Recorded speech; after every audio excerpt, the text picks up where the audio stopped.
Hello, welcome to The Honest Wargamer. I'm your host, Rob, and it's the Age of Sigmar Stats show where every Monday, me and the Twitch chat, as well as competitive players all around the world, we look at Age of Sigmar tournaments that have happened over the weekend, and we look at the list and we kind of start talking about the emerging meta, the lists that are doing well, and we break it all down for you, as well as obviously compliment the people who are pouring their heart and souls into competitive play. Because ultimately, if Luge is a sport, then it does seem that Warhammer itself can be a sport, and in that sport, you can compete and win prizes, which is super fun to see. Our first event this week is going to be taking place in Canada. But before we go and talk about that, I just got to remind everybody that if you are excited for the Age of Sigmar stats that Warhammer Rob and me run, our rankings will be updated at the end of February. So the rankings that you can already find on thehonestwargamer.com are going to be updated at the end of February with the results from over February. So right now, it's looking really interesting at the top in the kind of top 10 worldwide, especially for clubs, if you want to go check that out. And then we'll get some more meta-analysis later. I did one last month, and we'll do that towards the end of February. But for now, we're going to take a trip over to beautiful Quebec, and we are going over to the Age of Sigmar Singles Grand Clash with 110 players taking part over here. We've also got 220 players this week competing over 5 different countries. 110 players is a phenomenal amount of people to get over in Quebec in Canada, so that's awesome. Okay, so with so many players playing, that does mean that we ended up with 3 players competing, ending up on a 5-0 or in the undefeated bracket, which is perfect. First one, the first 2, Ridge and Jordan, are both from a YouTube channel called Seasons of War, where they make fantastic Age of Sigmar battle reports. If you want to go check them out, they're very cool and they're very professionally done. So Ridge was playing Beasts of Chaos, and his list is called the Chariot Meta. Obviously, lots of chariots going to be in this list, and he was running the Marauding Brayherd battle formation, and then he had a great Bray Shaman, and he had 3 lots of 20 Bestigor and a unit of 10 Ungor. Then he had a great Bray Shaman, 10 more Bestigor, a unit of Tuskor chariots, and 10 Ungor. So what it does seem like he's done is he's dropped 1 unit of Bestigor, 1 unit of 10 Bestigor for a Tuskor chariot, making it indeed the chariot meta. Congratulations to Ridge. Also, personal shout out, Ridge is just a fantastic human being. Shout out, Ridge. Hope he's doing the best. Jordan, really, really professional, well put together human being. Running Idneth Deepkin Beastmasters. He's got the Achillean Beastmasters battle formation, and his manifestation law was a Kronspine Incarnate. He was running the Aspect of the Sea, a unit of Morsar Guard, a unit of Morsar Guard, both reinforced, another 2 units of Morsar Guard unreinforced, and then 2 units of Namati Reavers being reinforced. This did lead someone in the chat earlier to say that the duplicate button in the Age of Sigmar app is probably the most powerful tool available to Age of Sigmar list writers right now, and I wouldn't deny it. I'm probably going to set up a course, do some coaching for Age of Sigmar, where it will just be a picture of the duplicate button. And then finally in the 5-0 bracket is Vincent Pierre Martineur.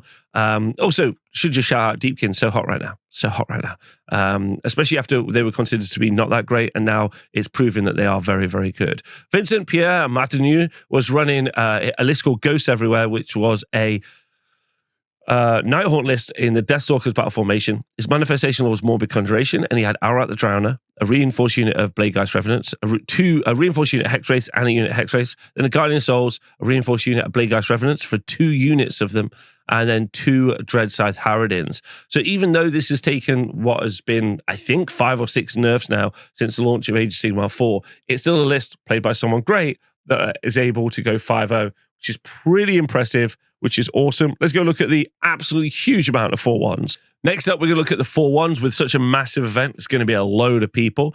We've got Simon with Seraphon, Justin with Slaves of Darkness, Loic with Kharadron Overlords, Ruben with Idneth Deepkin, Alex Boucher with Kharadron Overlords, Connor Mitchell with Slanesh, Hugo with Ogre Moor Tribes, Jean-Vincent Foucault with Nighthaunt, Frederic, the big baller, with Flesh Eater Courts, Sean Brow with Beast of Chaos, Ollie, my wonderful friend Ollie, with Skaven, Frederic Prulot with Auric Warclans, Romain with Seraphon, Dominique with Slaves of Darkness, Matthew with Flesh Eater Courts.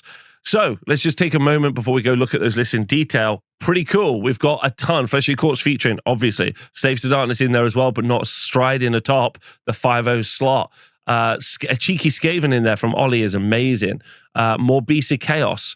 Ogres, Sinesh, KO, more Deepkin in there as well, and also Seraphon. So yeah, not all of the armies featuring, but a pretty diverse meta with really only seeing like a double KO in the 4-1, seeing a bit more Flesh Eater Court, seeing a bit more Beast of Chaos. So I'm not unhappy with that personally, which is cool. Okay, so looking at the list in more detail, we can see that Simon Glanowski was running a Croak. The list is just called Croak.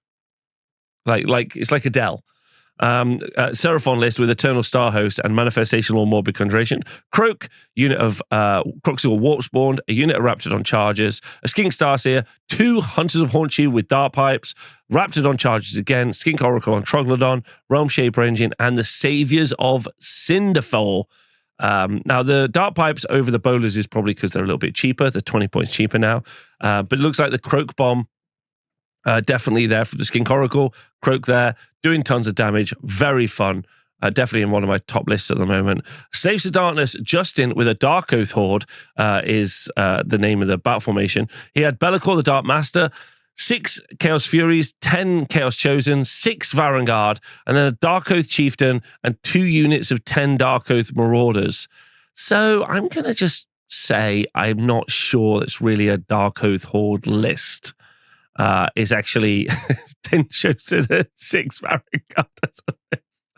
Then we got Loic Gosselin Delort with his list called K, which is a Kharadron Overlords list of the Engineers Guild Expeditionary Force. He's got an Admiral, an Arcanaut Company, another Arcanaut Company, an Ironclad, a unit of Thunderers, an Endrin Harness, another Arcanaut Company, a Frigate, and some Skywardens. Now, this is actually pretty interesting. Those minimum Arcanaut Company units for screens means, I guess, that the Thunderers are a little bit safer, especially against stuff like the good old like Alpha Strikes, as an example. And then that's it. The Frigate and the Skywarden. So definitely has put a bunch of little units in there. Are we seeing the start of screening in Age of Sigmar? We'll have to find out. Next list is a Deepkin list played by Ruben called 9-Inch Eels. Pretty good list name, let's be honest.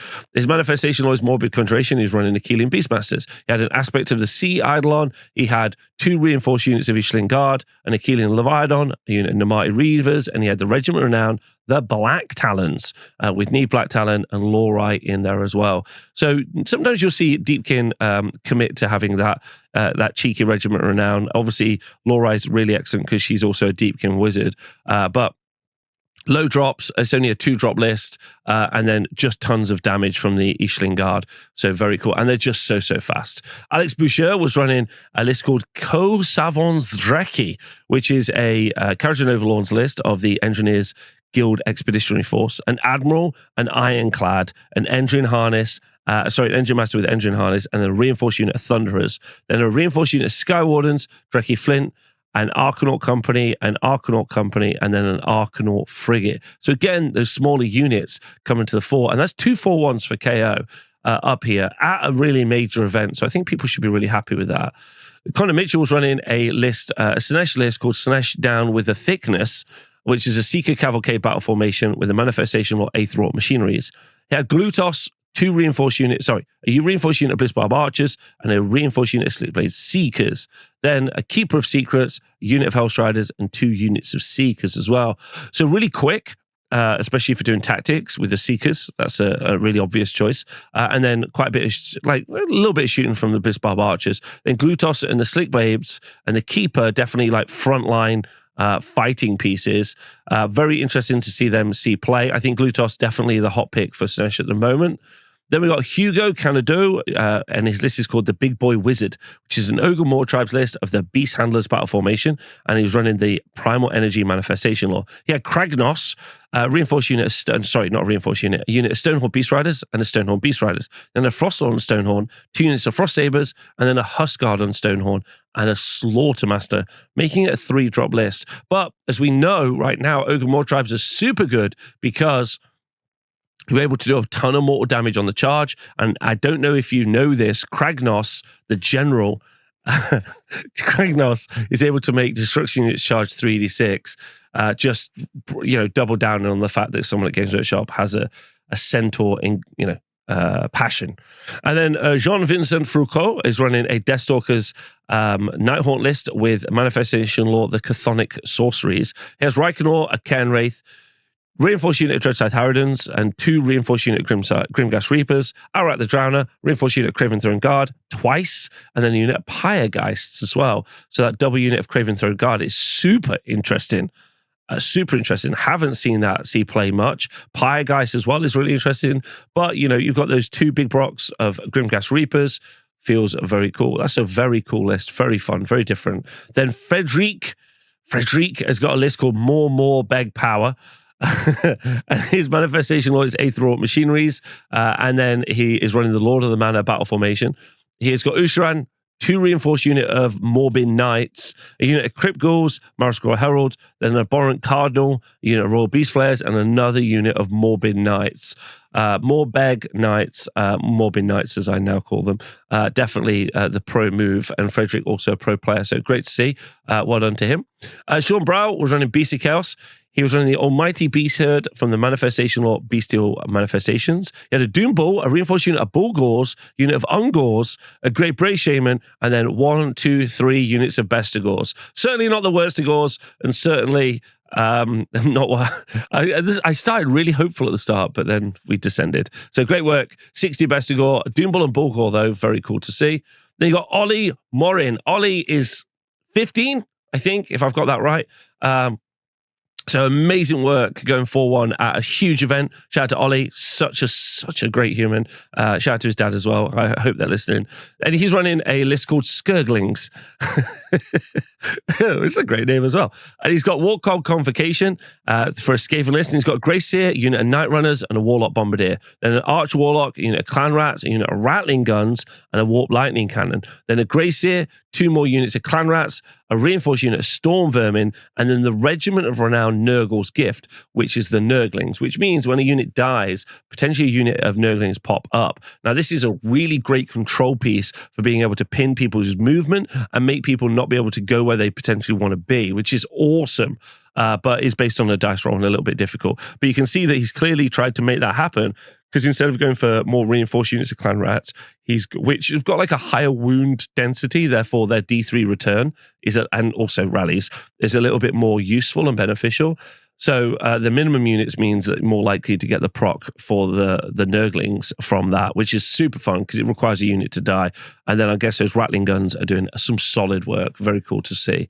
Then Frederic Prulot was running a Uruk Warclans list with a Weird Fist battle formation, the Manifestation Law, the Manifestations of Gorkamorka. Yes, they're back. They're the new guys. That's great. And he's running, if I've got this right, in the Weird Fist, Zogro Anvil Smasher, a reinforced unit of our boys, reinforced unit of Brutes, a War Chanter, a unit of our boys, a unit of Brute Ragers, Weird Knob Shaman, and 2 Gore Grunters. So, for all the people that thought the new Uruk Warclans book wouldn't do well, here we are with a 4-1 Iron Jaws list using Zogrok, Ard Boys, Brutes, and it just proves NA meta. Stick it on the line, send it forward. People love to charge in North America. They love it. They love it more than life itself, which is really weird because you'd think they'd love shooting. But instead, they love charging, love sticking on the line, they love shooting, okay? And it turns out if you can hit them back, you're in a good position. So well done to Frederic.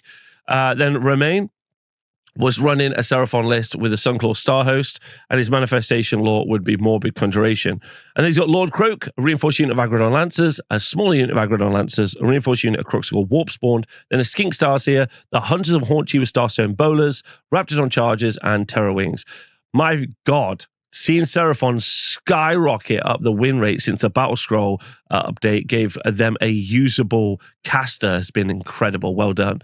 Dominique Derry was running a Slaves to Darkness list in the Godswrath Warband with a Primal Energy Manifestation Law. Yeah, Be'lakor, Chaos Knights, Chaos Spawn, none of them reinforced. And then Chaos Sorcerer Lord, a reinforced unit of Chaos Chosen, and then a smaller unit of Chaos Warriors, and then a Chaos Lord and Demonic Mount, and a unit of Chaos Knights. That's actually got a really nice amount of board presence. The Chaos Knights there are pretty tanky. That's going to be 15 health on a 3-up, which is really cool to see. The Warriors themselves, because there's a unit of Chaos Warriors as well, is another 20 health on a 3-up. And then you got the Chosen. So you got a lot more board presence that you normally would maybe see in a Saves to Darkness list. That's really fun. I like that a lot. Then Matthew Comtis was running a Flesh Eater Courts list with Lords of the Manor and Manifestation Lord Primal Energy, Abhorrent Arc Regent, Reinforced unit of Morbid Knights, Abhorrent Cardinal, Crypt Flayers, a Reinforced unit of Crypt Ghouls, a Reinforced unit, and a Crypt Infernal Courtier, then an Abhorrent Gore Warden, Crypt Flayers Reinforced, Crypt Horrors Reinforced, Marrow Herald. So why are Flesh Eater Courts so good? If you haven't been tuning in for the past few weeks, it's because since the Battle Scroll update, they're better at recursion, being able to return models, especially multi-wound models like them Morbid Knights or the Crypt Horrors, up to maybe 4 a turn, if I remember my math correctly. So a lot of wounds, which is pretty good. Now, that's everything from the AOS Singles Grand Clash. Like I said, it happens in Quebec every year, and the community are fantastic. It takes place at this really cool venue near a racetrack, and the community up there is awesome. And it's not too far, if you're on the eastern seaboard of the USA, it's not too far to get up and go play at what is the largest AOS event, I think, of the year in Canada. So you should go up there and check it out because it's super fun. You also get that really nice kind of you're in North America, but you get that kind of French-Canadian vibe to it as well. So go check it out if you get the chance. Shout out to the community over there. Hope you're all doing well. Loads of love. Let's look at the next event. Our next event is the Warzone Atlanta 25 AOS GT with 26 players taking part of a tournament, which looks to be, on the Google map pin, looks like to be the offices from Severance. Pretty liminal space. However, that's not important. What is important is who did well, and we had no 5-0s. We did have a 4 and a draw in Fred Schmidt, the TTS grinder, as he's known. Fred was running a list called Flesh Eater Courts Lords of the Manor. He had an Usharan Mortarch of Delusion. He had a unit of Morbeg Knights and a Marrow Herald. Then an Abhorrent Cardinal, reinforced unit of Morbid Knights, 40 Crypt Ghouls, 10 Royal Beast Flayers, and then he had Vermrod's Shamblers, which is the Vermrod's Shamblers in there as well, which is cool. And he was running the Aether Raw Machineries. So Fred plays absolutely tons of TTS, so I'm unsurprised to see him doing really well at this event. Also in the 4-1, we have Walter Baroque. Shout out to Walter. He was running a Flesh Eater Courts list with Lords of the Manor, Manifestation Lord, Manifested Insanity. He had Usharan, Crypt Ghouls, Marrow Herald, 2 reinforced units of Morbid Knights, Abhorrent Cardinal, a smaller unit of Morbeg Knights, and 2 units of Royal Beast Flayers. Also, it was Walter's birthday. So, as you can see here in this video, everyone sang him happy birthday, which is very sweet. There's Walter. He's actually 85 years old. Beautiful. So well done to Walter. I hope you had a great time and happy birthday to Walter. What a star. Right, then we got Cody Bates. Cody was able to work out, and I don't know if many people do work out. Do know this, and I've been really careful in who I've told, is that Games Workshop's Age of Sigmar app, when you write your lists, doesn't have a text limit on how long the list name is. I guess Cody knows that now, and so unfortunately, I think I might be reading out some of the longest list names you've ever seen. Cody's list was called Fresh Out of College, Barry the Bee finds the prospect of working with honey uninspiring. He flies outside the hive for the first time and talks to a human, breaking a cardinal rule of his species. Barry learns that humans have been stealing and eating honey for centuries. And he realizes his true calling is to obtain justice for his kind by suing humanity for theft. Well done to Cody. So he was running a Stormcast Eternals list with the Centaurs of Bleak Citadels. His manifestation law was Morbid Conjuration. He's running Astrea Soulbright, which is a cool pick, a reinforced unit of Prosecutors, reinforced unit of Reclusians, a reinforced unit of Vanguard Paladors with Starstrike Javelins, and then a reinforced unit of Long Strikes, Vanguard Raptors, Long Strike Crossbows, a Knight Relictor, unit of Gryphounds, and a unit of Vigilers as well. Very fun on the Astrea Soulbright pick. That's cool to see. And then some smaller little units, which are not taken as much as you would normally see. And then Kevin Lathers was running a list called Ooh, are you reading other people's lists? Mind your own business, especially you, Fred. I know you're reading this right now. He was running a Fire Slayers list with the Forge Brethren battle formation, and his manifestation law was Magmic Invocations. He had Auric Runefather, a Battlesmith, 2 units of Vulcan Flameseekers, a Rune Master, a unit of Grimwrath Berserkers, 2 units of Hearthguard Berserkers with Berserker Broadaxes, and then a Runesmiter, a Hearthguard unit that was reinforced, Hearthguard Berserkers with Berserker Broadaxes that were also reinforced, and Flameseekers. So Fire Slayers are very good right now with all the points reductions. They put a lot of bodies on the board. I think they have some weaknesses, as we can see, it only went 4-1. Anyway, shout out to everyone in the Georgia Warband and part of the Atlanta crew. I hope you all had a fantastic time. Our next event is the Age of Sigmar Grand Tournament, the Troll Bowl 1, taking place in Centerville, MD. Maybe people in the YouTube comments can let me know MD. I kind of forgot. But the event organizer was Daniel Meek. Shout out to Daniel for organizing the event with 24 people taking part. It's in Maryland. It was taking place at this very American building right here, where you can get yourself some hot turkey Sammys on Friday nights for only $12, and it's got a howitzer outside, just in case, anyone gets too rowdy.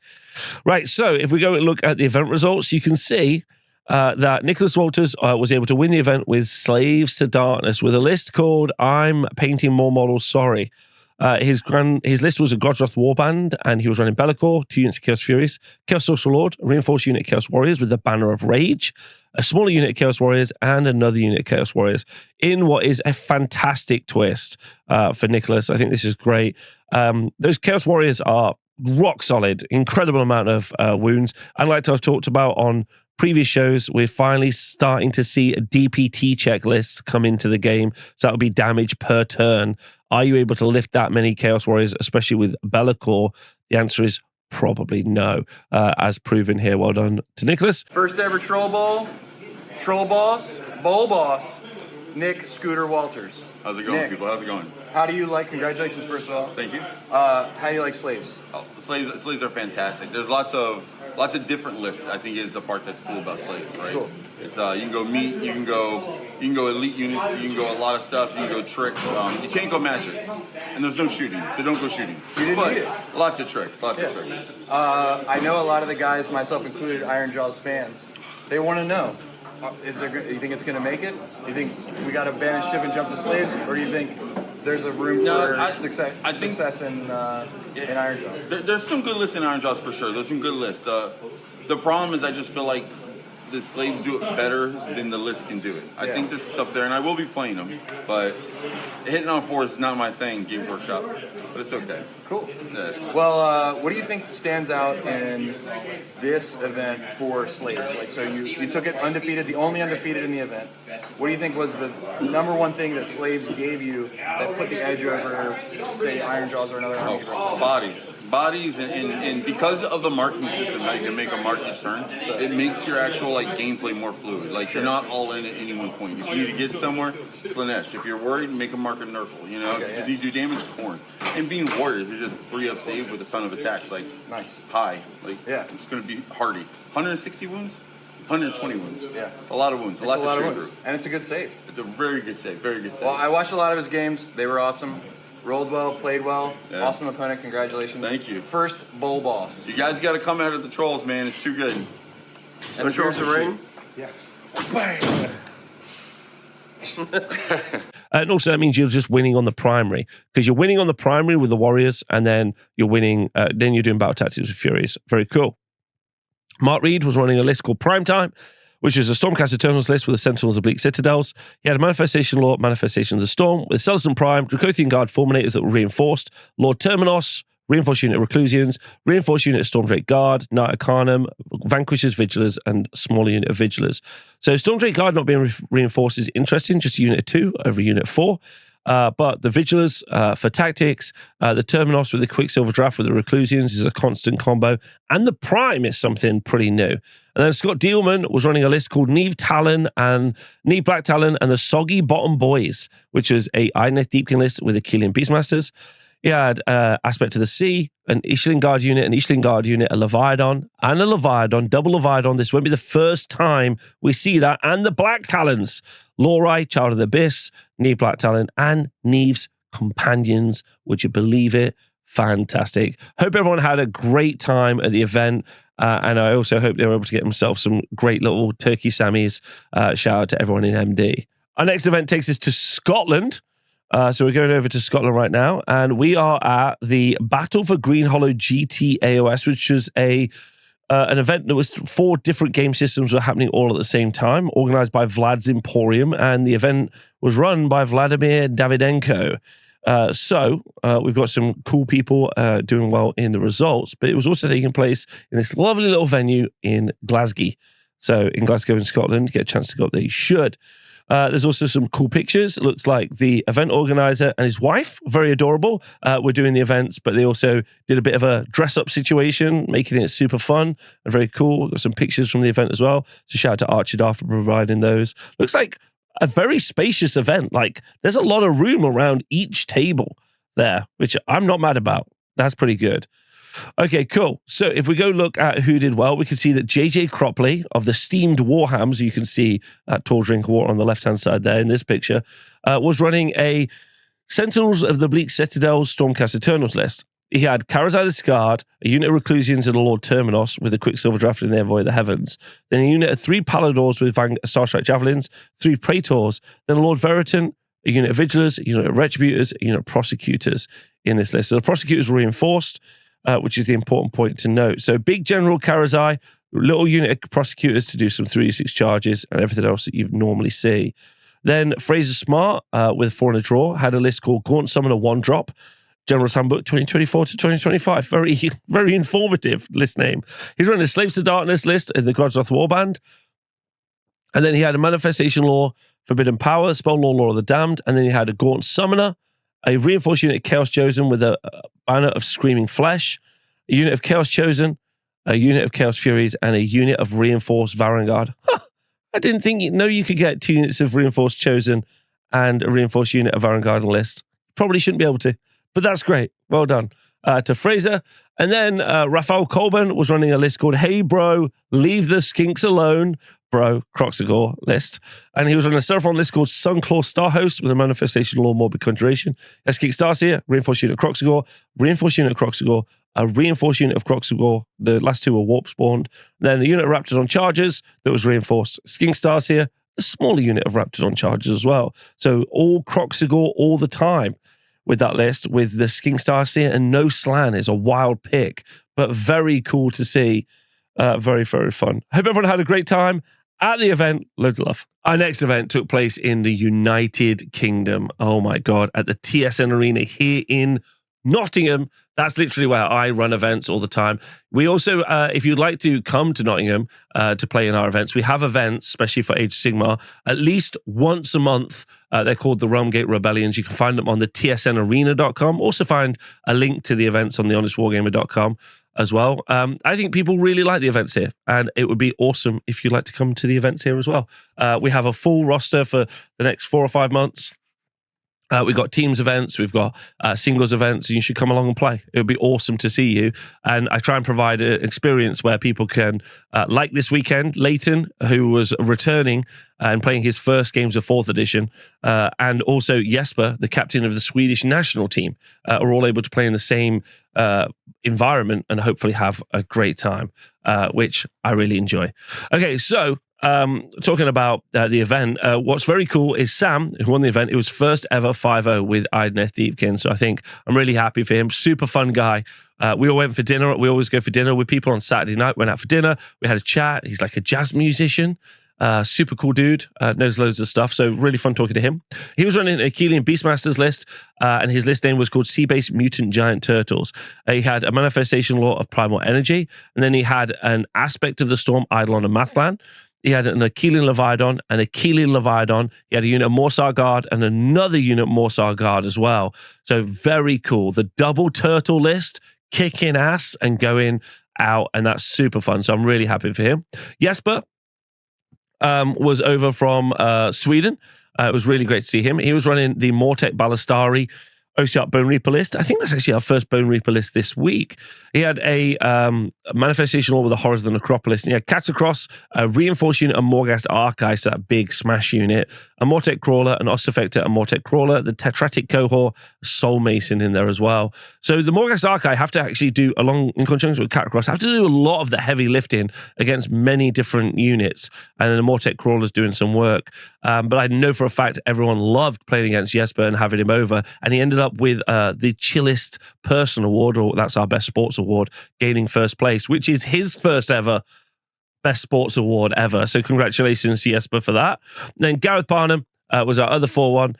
He was running Sentinels, Oblique Citadels, Stormcast Eternals. He had Lord Veritan, a Knight Judicator with Gryph-hounds, a Reinforced Unit of Reclusians, a Storm Coven, a Reinforced Unit of Stormstrike Paladors, a Knight Arcanum, another Reinforced Unit of Stormstrike Paladors. Those are the new ones, by the way, not the Paladors with Starstrike Javelins, the new ones. 2 Reinforced Units of those, which is cool, and another Reinforced Unit of Vigilers is cool. Now, not in the 4-0s, but in the 3-2s, shout out to Andy, because we run a ranking system here at the arena where you get like points every time you get a best sports vote, or you get a game. Every time you win a game, you get 10 points, and then we just rack them up, and it's completely a manipulatable ranking system where the more times you attend the events, the higher your rankings. But Andy is currently the TSN Arena champion. Shout out to Andy. He's picked Colm in second place. Colm is no longer the current reigning champion at the venue, which is fun to see. But Jesper in from Sweden, he's in 8th place at the minute. Maybe he could come back, which is cool. Anyway, I love running events. They're super fun. I think everyone had a great time. It was very cool. Let's go look at the next event. Our next event is the Crazy Wizard GT taking place in Bolivia. So shout out to our Bolivian gang. This is one of their regular 2-day events that they have now. I think they had 3 or 4 last year. And pretty excitingly, they're up to 11 players. Taking place in La Paz, which is one of the highest towns, or the highest town in the world, which is cool, in Bolivia. And taking place, I think, here at the Departamento La Paz, which is the Department of Peace. Anyway, they weren't able to finish the event, as in, they literally didn't click the button to end the event. You can see that here. It's apparently the final round's been going on for nearly 17 hours. But we were able to, with a little bit of cheek, be able to work out who won the event. And it was Jorge Teseros. That's wrong. With a list called Nurgle GT. And it was from the Taliban of Nurgle and the Manifestation Law Primal Energy. His general's regiment was the Glotkin, a unit of Nurglings, and 2 units of Puskul Blight Lords. Then a Lord of Blights, and then 2 more units of Putrid Blight Kings, and a reinforced unit of Putrid Blight Kings. So 2 units of Puskul Blight Lords, being really fast, some Blight Kings on the ground, and then another unit. Again, kind of like we saw with Scooter, at the other event, where it's just a lot of really good armor saves and ward saves taking up the board. We're starting to see that DPT meta coming straight out of Bolivia, which is cool to see. One of its best exports. Shout out to everyone there. I hope they had a great time. It's great to see that community growing. Our next event is an event taking place in Manitoba. It's the MPO Saint of Meow Meow Riverlands Meow Down. Taking place actually in, like I said, Canada, organized by Kendall Joyner. Shout out to Kendall Joyner and the Joyner family. So the Joyner family actually held an event in their house. They've got a pretty fantastic pack, actually, where $80 Canadian, you can get, is it $18 Canadian? It's $120 Canadian. You could get breakfast twice, lunch twice, dinner twice, also a baseline amount of free drinks and snacks available through the day. So I've got to say, it's pretty fantastic. Also, incredible. There's some really interesting house rules. Please take off your shoes. Please don't leave outside doors open for the cats to escape. Classic. I got to say. And there's also some pretty good things provided. Like I said, breakfast, lunch, snacks, baseline amount of beverages, sleeping accommodation with 4 couches available and unlimited floor space, which is pretty good. So also accommodation is included for $120, which is wild. But one of my favorite things is the emotional support cats on site, the hot tub use, and the potential Bigfoot hunting. potential Bigfoot hunting available, which is very fun. And they also shout out, really were happy with using chess clocks and split time devices. So I love that. That's great. So I want the joiners to know I'd love to join them. It was located here in this, what the hillbilly fuck kind of location, but looks beautiful. Anyway, if we go look at the event, we can see that we've only got 150 and 141 with Dom Elson playing Slaves to Darkness. His list being, I'm just a narrative player. Today's narrative is the destruction of friendships in the pursuit of the favor of the cat gods and acquiring of the fabled championship belt. They were running a God's Wrath warband with a manifestation law forbidden power. The general's regiment was Bellicor, a unit of Chaos Legionnaires, a reinforced unit of Varangard, a Chaos Sorcerer Lord, a Chaos Chosen unit that was reinforced with a banner of Screaming Flesh, and a cheeky Mutalith Vortex Beast, which is very cool to see as well. And in the 4-1 bracket, keeping up the Flesh Eater Court's fame, was Bryden Rubleski with a list called It's Morbin Time. He was running the Lords of the Manor battle formation with Primal Energy. He had Usharan and Mariskar Herald, 3 reinforced units of Morbeg Knights, an Abhorrent Cardinal, a unit of Crypt Flayers, Grand Justice Gourmet, and another unit of Royal Beast Flayers. So very cool. Lots of Morbeg Knights. Anyway, shout out to the Saint of Meow Meow Riverlands Meowdown. Looks like a great event. We do have one more event actually in the list that we need to go look at, which is the Realm Chef 2025 event, which we missed off at the start. Our next event is actually a really big event taking place in Bournemouth in the UK called the Realm Shift 2025. It was part of another event called Beachhead, I think it was called. Anyway, shout out to the TO. Does it say who the TO is? No, it doesn't. But shout out to the TO anyway for doing a great job. Right, let's go look at who did well. So in first place in the 5-0 section, we've got Simon Wheatley with Slaves to Darkness.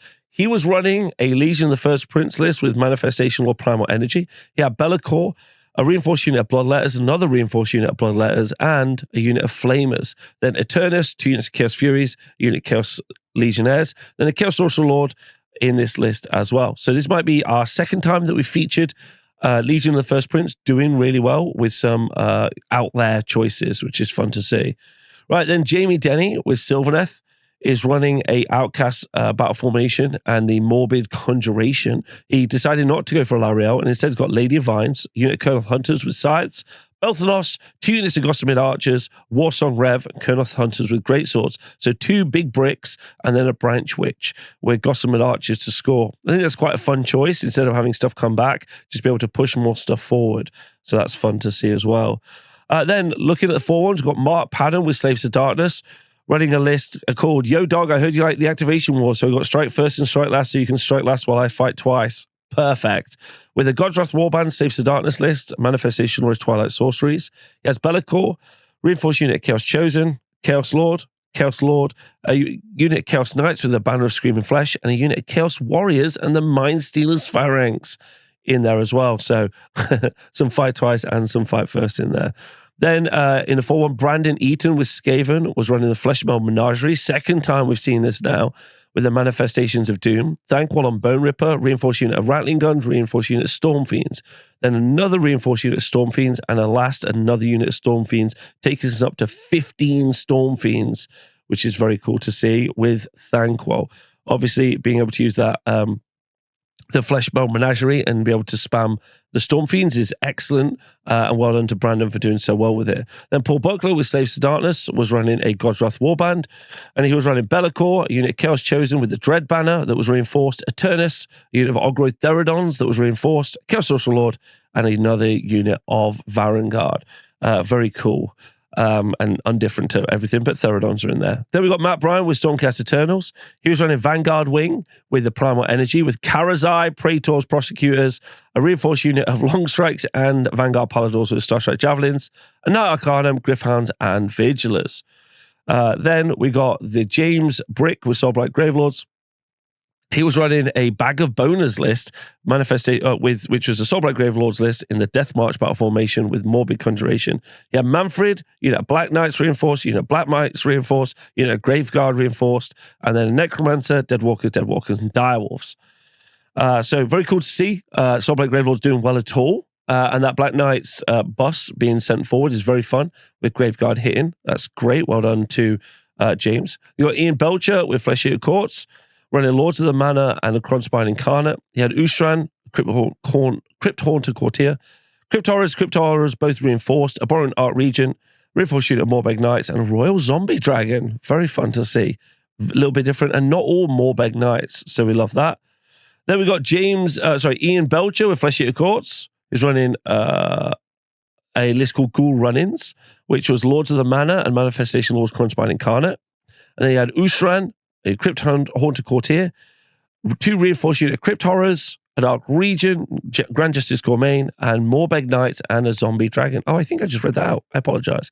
And then we've got Ethan Leach with Stormcast Eternals, with a list called Revised List. And he's running Sentinels of Bleak Citadels with Twilight Sorceries, and Lord Relictor, Lord Terminus, a unit of Prosecutors, a unit of Reclusians, both of which were reinforced, Knight Zephyros, Aether Wings, and the Vanguard Raptors with Longstrike Crossbows, Knight Arcanum Liberators, and Quest to Soulsworn. Cheeky seeing those Liberators come back in as well. So I'm sure it's a fantastic event down in Bournemouth. It happens every year. If you get the opportunity to go back, you should. And go pop down and see those guys, especially if you're in that part of the country. Okay, so this week, this weekend, and this week, it's been fun to see some Armies of Renown pop in again. Nice to see a return of the Flesh Meld Menagerie as well. So that's been fun. New Uruks actually doing well was exciting as well. A pretty diverse roster, or very diverse kind of 4-1 bracket, looking at the large events that we had over in Canada and the UK, taking us up to nearly 300 players over the course of the weekend, which I think is very cool and very nice to see as well. Nice seeing those communities also mixing. Also nice seeing the difference between like your small little communities like you have in Bolivia and your small, very remote communities like you have in Manitoba, all trying to play their events, being conscious of chess clocks and all of those things, which is really fun to see the community, even at what you think would be kind of like the rougher edges, being able to put the professionalism into their event packs and their events, which are very fun. So I like that. That was cool to see. Flesh Eater Courts, obviously, I think fairly dominant. But if you're going to do a takeaway, so Idneth Deepkin have got one of the best win rates at the moment in Age of Sigmar 4. The real reason we've got to ask ourselves is why? Is it mobility? Is the output? Is it survivability? Also, there were some consistent trends where we're starting to see that DPT check. So Blight Kings, Chaos Warriors, big bricks of Uruks. Are they really difficult to get rid of? And Turtles are also a good choice for talking about the damage per turn check, which I did talk about in the video where I said I am wrong. So go check that out from a few videos ago. So that damage per turn is something that I think we're going to feature quite heavily in the future as people start to realize that just being able to hold the line is going to be pretty important, especially if you want to do primary missions. And it really does depend on what missions people are choosing as well.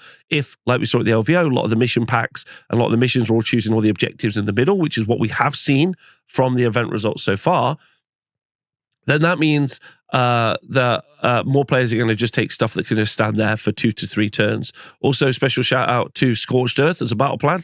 That normally will throw things like that under the bus, which is a good choice. But either way, very interesting weekend. Loads of stuff to talk about. We're still waiting to see what happens with Gloomspite Gits when people start playing with the new points.